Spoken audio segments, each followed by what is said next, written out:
All right, Marci, welcome. And please, Marci, give your if you could give everyone an intro to your background. What does it mean that you're a cat behaviorist? Oh, and sorry, I have to unmute you. So let me do that. That would be helpful, right? Tech 101. All right, go ahead, Marci. Hey there. Thank you so much for having me here. I'm Dr. Marci Koski, and I founded my company, Feline Behavior Solutions, back in 2014. So I deal with all kinds of behavior issues with cats, including cat introductions, repairing inter-cat relationships, house soiling. But one of my most favorite things to talk about isn't really a problem per se. It's just basic training. And how do we get our cats or work with our cats to do things that we want them to do, and also have them buy into it? Like it's fun for them too. So I love talking about enrichment, training, and all those things that really help your cat live their best lives. So what would you say are just some of the very basics to, sort of understanding cat behavior if you're trying to go on a journey of getting your cat used to something or getting your cat to do something? And I use the word training a little hesitantly because I feel like training, we think more of like sort of dog training, but you can train your cat, right? But also I'm sure there's many people who they just want to get their cat used to, say, like an experience or an environment. But what are just some of like the very basic things to know if you want to start, like actively working on that sort of thing? Right. Okay. So the most important thing to understand is that, and Jackson called it the raw cat. You basically have these small, adorable little wild beasties running around your house, and they are hardwired to survive. So you have to look at your cat as both a predator and a prey animal. Cats are really good at surviving because they are good predators and also are very good at avoiding being eaten by other things.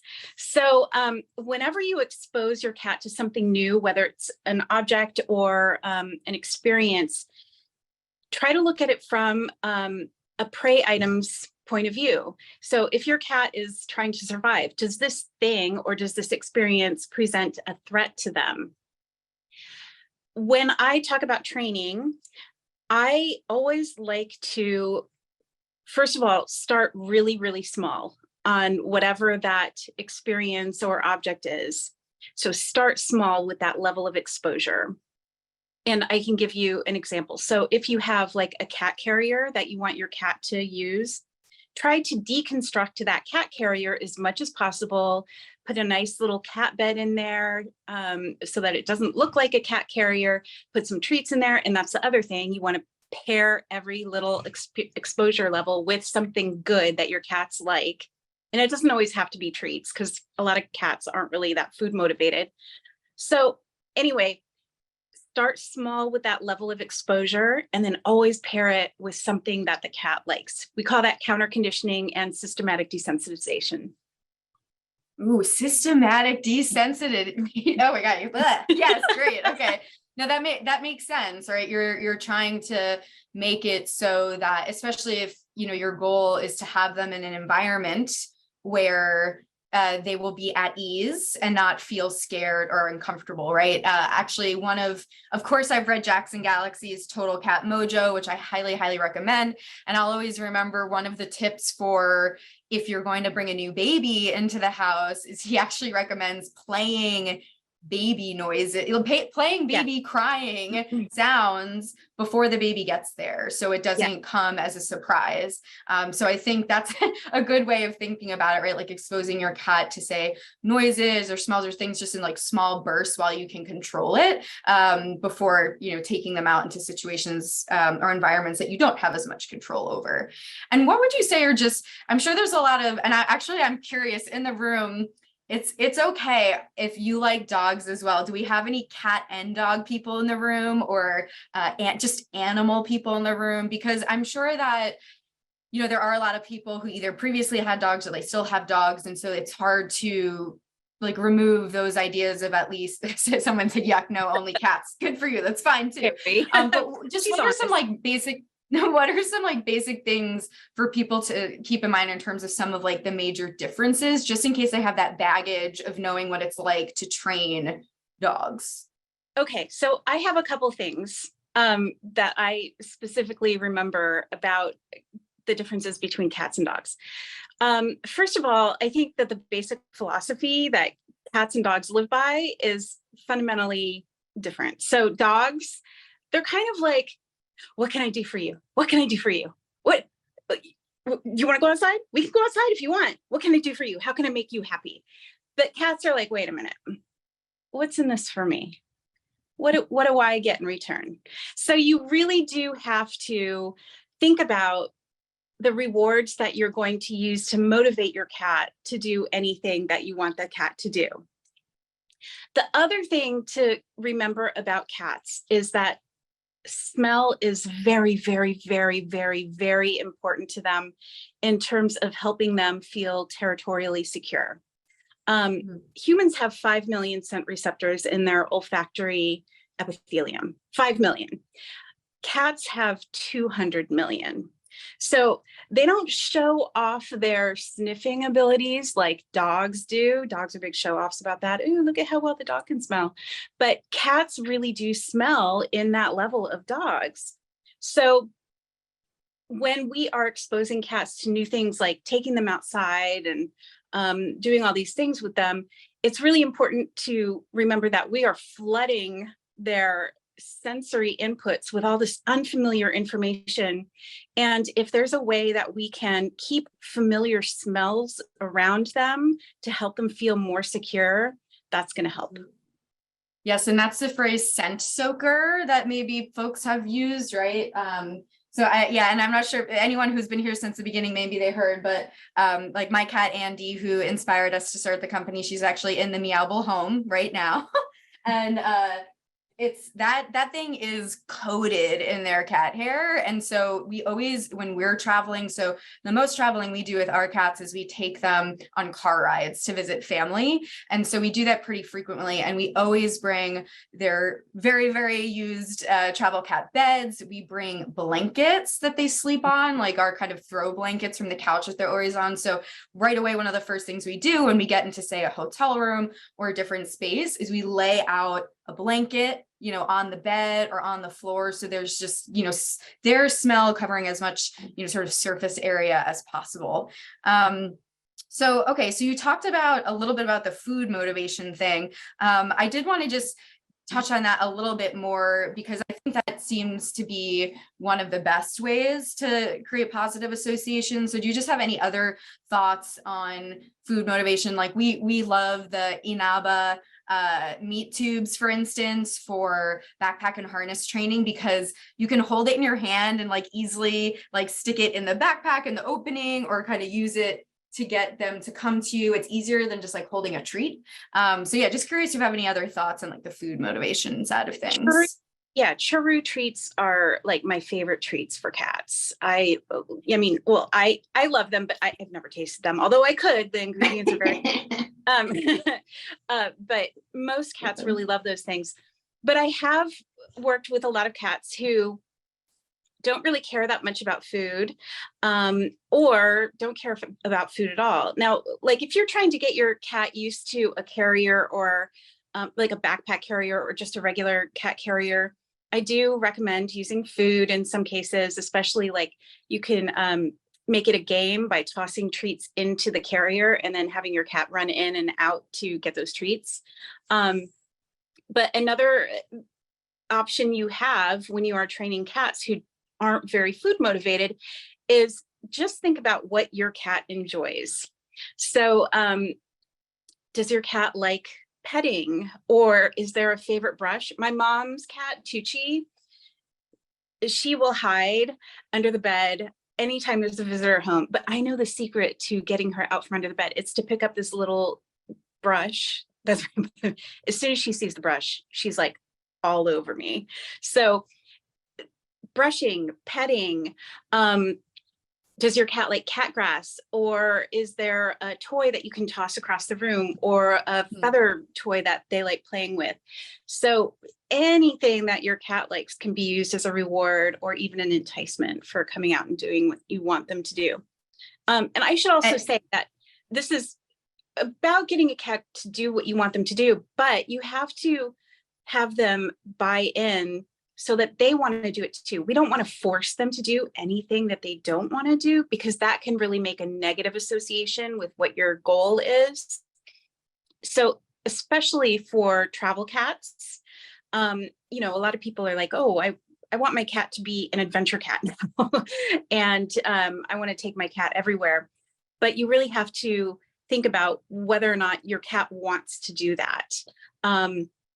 So it's really important to start small and pay attention to your cat's feedback in terms of whether or not this is something they want to do. And also noises too, right? Like I know that we have certain types of treats that it's like the one treat that both of our cats like, and I keep it in a little plastic container. And so I use, you know, that noise. And then there's another bag of during normal feedings that is the bonito flakes, the little fish Mhm. flakes. And when they hear that kind of crinkling noise, so I think those sort of noises and saving those noises for key times when you want to use them, right? Yeah. And speaking of noises, what are the basics of clicker training? Can you explain that? It's a bit of like a, definitely takes a commitment, right? Advance, and we actually sell clickers, our own clickers as well. So you can get from our site this set of 3 clickers. This is what it looks like. So when you hear someone saying clicker training, it looks and sounds like that. So talk to us a little bit about clickers.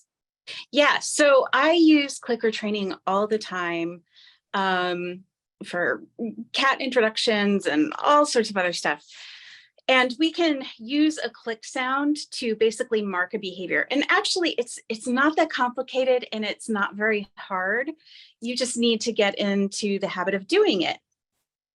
You're going to basically use the click as a bridge between a behavior and a reward. So I read somewhere a long time ago that if you want to help a cat associate behavior with a reward, that consequence, whether it's a reward or a punishment, has to happen within 1.3 seconds of the behavior. Wow. Yeah, and it needs to be repeated over and over and over again. Now, I think cats are a little bit smarter than that. I know that they can pick up on things that are not just 1.3 seconds away from them. But the clicker is where this comes in really handy, because you can always click to mark a behavior that you want to reward within the 1.3 seconds. And that tells the cat, yes, that's what I wanted. A reward is on its way. So the very first thing you're doing when you want to clicker train is teach your cat that the click is a predictor of some sort of reward that they like. And usually it's easiest to use food. So it's just click, and then you give a treat, and then click, give a treat, click, give a treat. This is the only time in the whole clicker training experience when you're going to click first before a cat does anything, after you've conditioned your cat. So I call them they're loading or charging sessions, where you load or charge the clicker to mean reward. I usually recommend having 3 of those sessions that each consist of 6 to 10 click treat combinations. Does that make sense? So Yeah. it's just, you might have one session in the morning, and then one session in the evening, and then another session the next day. And each of those sessions will maybe take 2 minutes. And by the end of that 3rd session, after the cat hears the click, that cat should be like, oh, I wonder what's coming Where's my way. treat? Yeah. Now, don't freak out if your cat doesn't do anything, like, you know, hey, where's my treat? Or like looks at you expectantly, because a lot of times they don't. You know, I hear a lot of clients go, I don't know if my cat's getting it. Yes, your cat is getting it. He's just working you for more free treats. If he's pretending, I don't know what you're talking about with that click thing. So what you want to do is then just start clicking and rewarding for any good behavior that you see your cat's doing. So like, oh, cat is using the scratching post. You can click And then you can walk over and give them some petting or praise. A lot of cats are very receptive to praise. So you can use a reward gradient. You can use praise, petting, treats, whatever your cat's like. So just get in the habit of clicking and then rewarding any good behaviors that you see your cat doing. And then when you start off on that journey of shaping a behavior that you want your cat to do, it's going to be a lot easier because your cat already knows what that click sound is. So that's how I kind of go over clicker training with people who aren't familiar with it. Amazing. Yeah. And I also have heard that some people they'll do sort of like a more raised, high-pitched voice for when you say praise, right? Like, kind of having that different voice, like, good boy, good girl. So that can help too. So I know we started a little late, so I do want to save about a few more minutes for questions. So in this room, if you have a question, you should be able to raise your hand, but now is a good time to put, if you want to ask a question in the chat. I'm going to look now. If you already asked a question in the chat, just type in it again because you guys are so active and engaged. Let's see. All right. Someone asked. Sorry, Nikki said we all have a cat voice, don't we? And yes. Oh, yes. Clearly, we all have a cat voice. Okay, so somebody has an American bobtail and only lets them brush him when he's half asleep. Otherwise, he tries to like play and grab the brush. So how can we help him, be okay and like accept the brushing because they need to accept. And then another question, so I see it because I'm seeing it, is how do you deal with bad behavior and training your cat not to do something? Okay, so let's start with the brushing first. Get some churu tubes. And what I like to do, I use churu tubes for even like trimming nails. So I use that as a distraction, and the cat is like num num num num num num num, while I'm over here with my other hand brushing the cat. Ooh, that's nice. So it's a rewarding behavior when the cat is licking something or eating something that they like, and they're also getting brushed. But also a lot of cats do like to play with the brush or bite it because it smells like them and it's fun, and it's your hands right there. So if your cat starts to bite it, then just put it down. And basically the result is like, if you bite the brush, then it goes away. So you can always get out that treat to serve as a distraction and then brush. Now, all right. So I see, I see a handful of hands up. So let's do like power answers so we can get through a good amount of questions, but you can answer that next question now, which is, how do you stop the bad behaviors? Can you do anything else besides what you already said, which is emphasize the good behaviors? Yes. So basically when a cat is doing something, they're trying to meet a need. And if the way that they're doing something is not acceptable to you, so say that they're scratching a piece of furniture instead of a scratching post, or going outside the litter box, basically you want to provide them with an alternative way to express that behavior. Maybe what you've provided them isn't good enough, so you want to try something else. Move that scratching post right next to where the cat is already scratching, or try a different scratching post, and then reward that behavior when you see it happening. Or like with a litter box setup, try something else with the litter box. There's so many things that can go wrong with a litter box setup, but basically we never want to use punishment with a cat. We want to always stay positive and use positive reinforcement when we see the behaviors expressed a different way that we like better than the original way.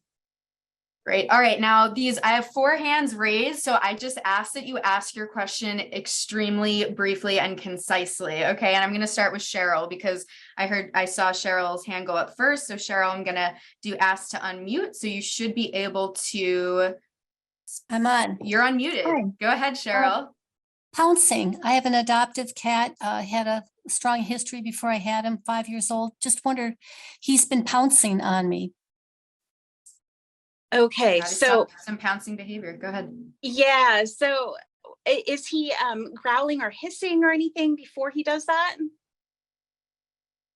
No, he just basically, and it seems to be only when I'm in bed laying down. I separated him and left him outside the room, but he's been really good for about 5 months now. Finally accepted that. I opened my room up for him to come in again, and yesterday he came in the room and pounced on me again. Okay, so is he going for you like your feet under the blanket or something like that? So Marcy, sorry, we have other questions, so maybe you could just do your best to answer without follow-ups, if that's okay. Okay, I'm sorry. So to me, that sounds like play aggression. So what I would recommend is a really good session with a wand toy prior to going to bed, because cats are most active at dawn and dusk. That's when they naturally hunt. And so give them a really good play session, maybe 15 minutes. And then follow that up with a little bit of food, because then that will initiate the hunt, eat, groom, sleep cycle, right? All right, so we're going to speed through these. So again, no follow-ups. Mary, I'm going to unmute you next. So Mary, you should go ahead. Hi, we rescued a cat outside our apartment recently, and he's, after 5 months of getting better from fatty liver disease, he's now attacking my other cat in an aggressive, like dominating way. And we've tried homeopathic remedies, not aggressive, but a lot of play on our end. And now we're trying to think of, maybe some other medications, unfortunately, as a temporary basis. And what would you recommend, if that at all? So, yeah, so I would definitely go through a slow introduction process.